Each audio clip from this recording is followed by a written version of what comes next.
knowing that you'll respect them in the morning with intelligent talk that stimulates. Well, welcome back to our Picking Up the Pieces segment. So glad that you are with us. We've got Frank Vernuccio, top left. He's with the American Analysis of News and Media. Ben Brunson, the author of the Falstaff, Enigma, and Esther, Sling. He's in the bottom middle. Myself is Guy Wehman. Okay, Ben, let's get to you here. And we've seen all these rash of hurricanes coming across the Atlantic, Sally being the latest one. And then we've seen a pandemic ravage really the world.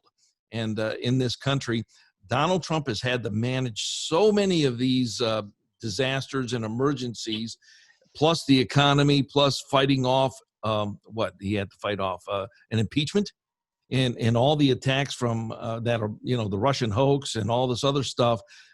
He's really been able to focus on America and put things together. Well, on that front, it is amazing what he has accomplished, given the hurdles he has faced and the resistance he has faced. And you can only imagine that it is happening inside government as well, and inside every one of these administrations, which are all stock full of people who hate Donald Trump and hate his agenda and view themselves as progressive globalists. You have people like Colonel Vindman and his insanity. Again, this idiot who thinks he should be president and can't believe to this day that the president didn't follow his orders when it came to Ukraine.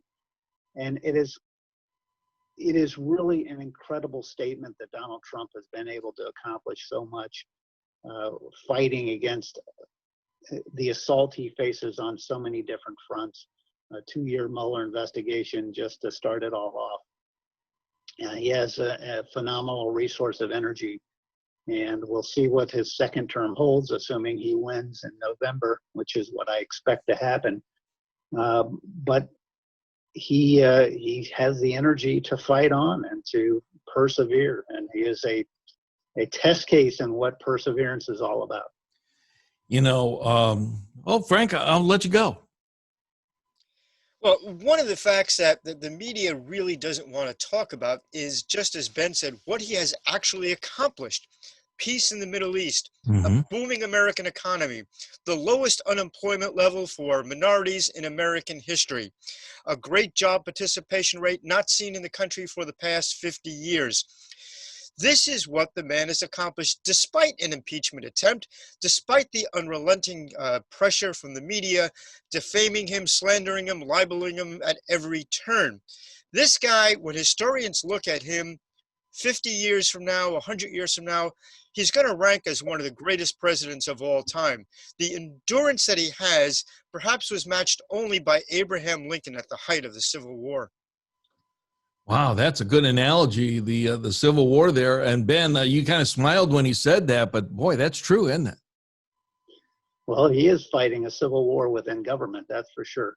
And I think of people like Attorney General Barr, and we know that AG Barr is very much on board with Donald Trump's vision and a desire to bring justice even-handedly.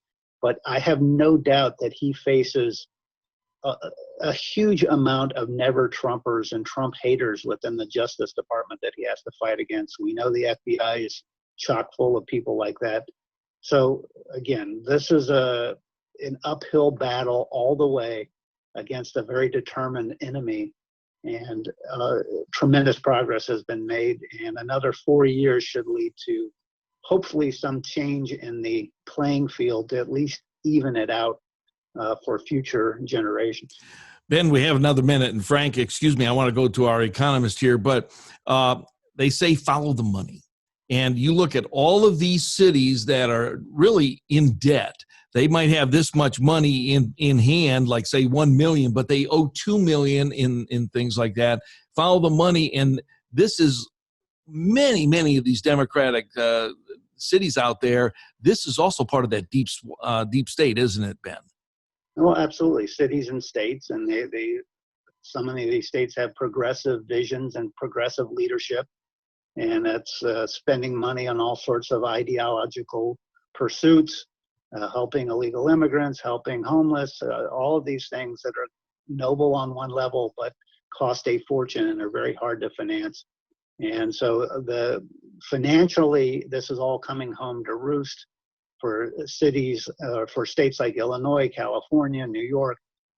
You can go on, and cities like Chicago and New York City and LA and other cities. So there is a reckoning coming along. The Democratic master plan is to federalize all of this debt.